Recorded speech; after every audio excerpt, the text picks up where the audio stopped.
Namasté. Bonjour à toutes et à tous. Aujourd'hui, je vous invite à plonger ensemble dans 3 versets magnifiques du Tantra Loka qui nous révèlent quelque chose de très profond. Comment l'acte d'adoration dans le chemin tantrique vivant se transforme peu à peu en pure reconnaissance de la présence avec un grand P. Alors, nous allons commencer par lire ma traduction de ces 3 versets. Il s'agit de versets extraits du chapitre 26 du Tantra Loka. Ce sont les versets 61 à 63. Voici tout d'abord le 61. L'action rituelle, kriya, a pour but de conduire à la fusion avec cela, c'est-à-dire à l'identification avec Shiva. Elle agit par ce qui procure la réjouissance du cœur, Hirdaya, c'est-à-dire des éléments rituels qui vibrent intérieurement dans la conscience. Le flot des états intérieurs, saturé de non-dualité avec Shiva, distille la saveur, essence, extase, rasa.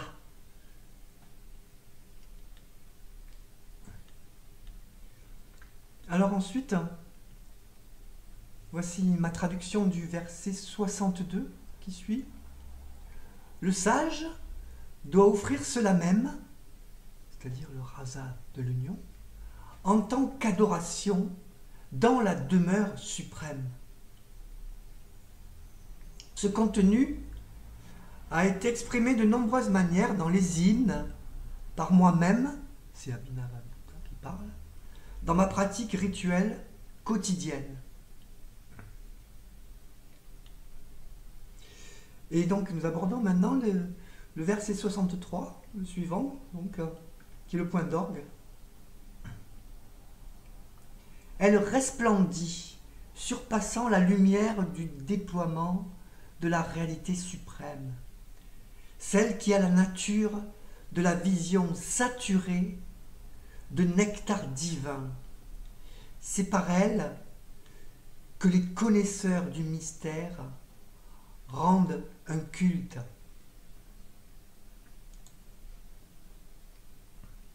Alors, ces versets nous montrent un mouvement intérieur qui part de l'action, de la kriya, et qui nous mène jusqu'à cet état ultime que l'on pourra appeler le samadhi tantrique vivant, où la présence se savoure elle-même, rasa, libre de tout effort, svatantriya.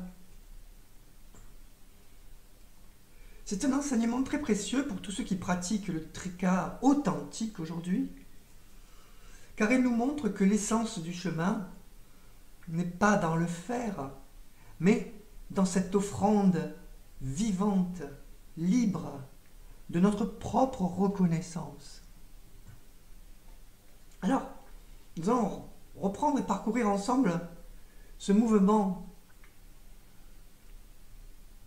qui a été montré verset après verset, dans ces 3 versets.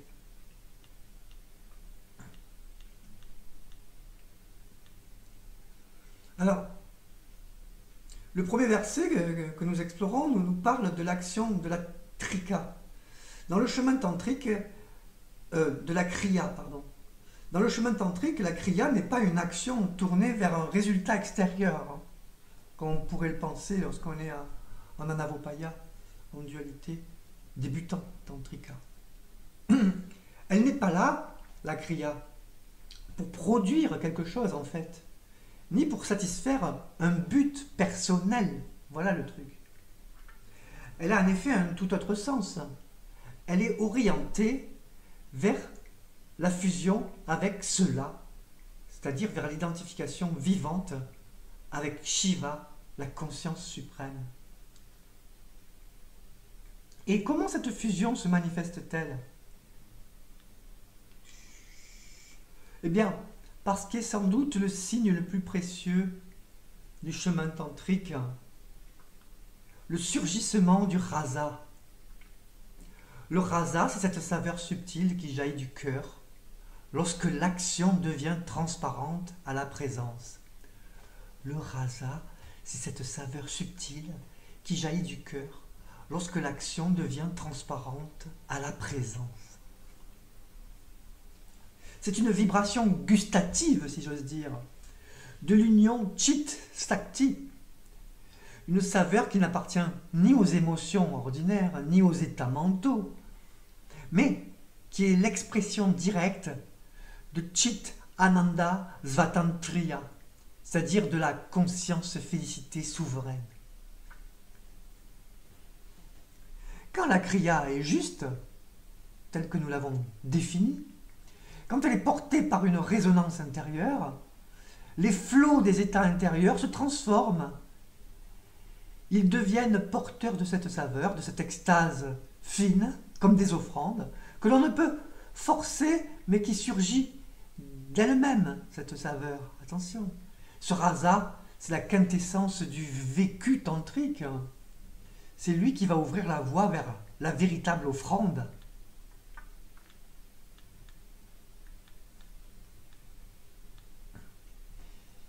Alors,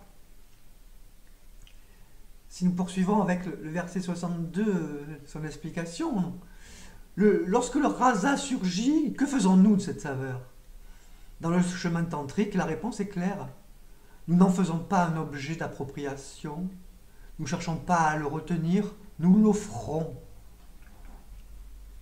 Le verset nous dit que le sage, le Bouddha, offre ce rasa en tant que pujana, en tant qu'acte d'adoration dans la demeure suprême, c'est-à-dire dans le sanctuaire, le Saint des Saints. Cela veut dire que la pratique n'est pas seulement un mouvement vers l'union, mais qu'elle devient un acte de restitution. Ainsi, la saveur de l'union est rendue à sa source. C'est un point fondamental. Dans cette voie, tout ce qui naît de la reconnaissance doit être offert. L'extase, la saveur, le frémissement, la joie subtile du cœur. Tout cela est offert en retour, comme une évidence naturelle.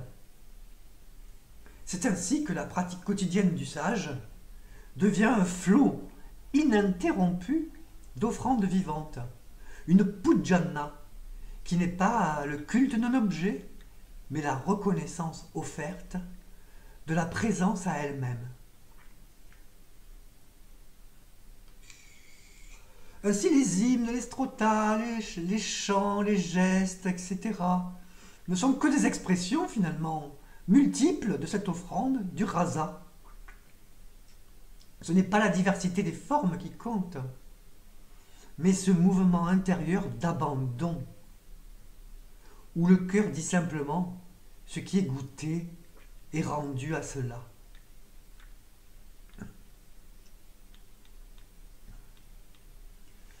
Alors, continuons maintenant les explications, les commentaires, à fouiller à propos du troisième verset, donc le verset 63.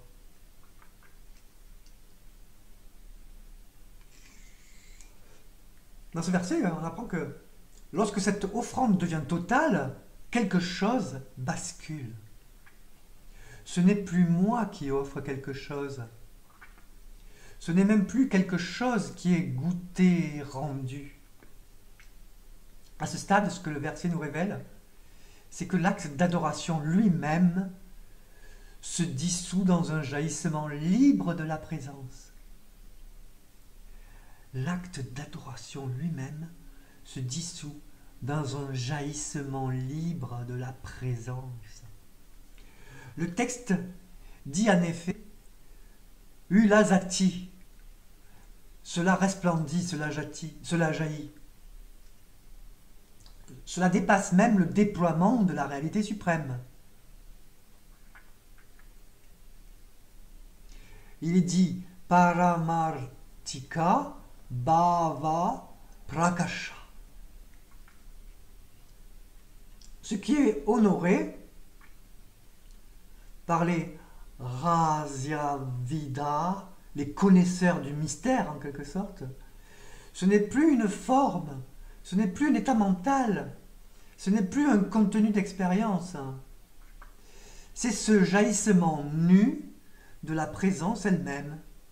Chit Ananda Svatantriya Ulasati. La conscience félicité souveraine qui se savoure, libre de tout déploiement. Et c'est cela que le Trika appelle parfois le samadhi tantrique vivant. Ce n'est pas un samadhi de retrait, ce n'est pas une absorption figée, passagère, où on se coupe du monde. C'est une extaticité spontanée, où la présence se savoure elle-même, dans une offrande perpétuelle, sans même sujet pour l'offrir. Voilà ce qu'est le samadhi du tantrika. C'est une extaticité spontanée où la présence se savoure elle-même dans une offrande perpétuelle sans sujet pour l'offrir. Ici, la pujana et le samadhi ne font plus qu'un. L'adoration n'est plus un acte, elle est la résonance même du jaillissement de la présence. Et dans cet état, tout ce qui était pratique, tout ce qui était effort, kriya, tout ce qui était intention, se fond dans un pur ulasati rasa, le nectar de la reconnaissance.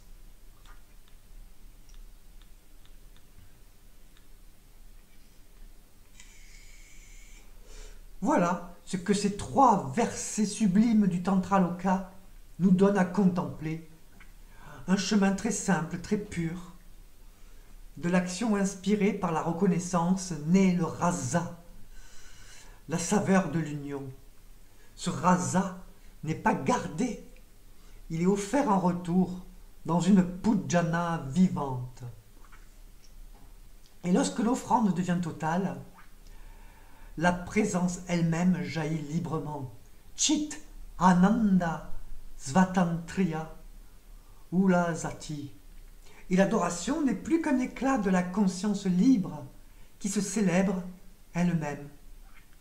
C'est cela le samadhi tantrique vivant, non un état à atteindre passager, extraordinaire pour le public, mais un espace intime, naturel, où la présence se goûte, se savoure, se reconnaît sans détour. Que ce soit pour nous toutes et tous une invitation à vivre ainsi notre propre pratique, non comme un effort, non comme une construction, mais comme un espace de restitution vivante, de jaillissement, de la présence. Merci à vous. Namasté.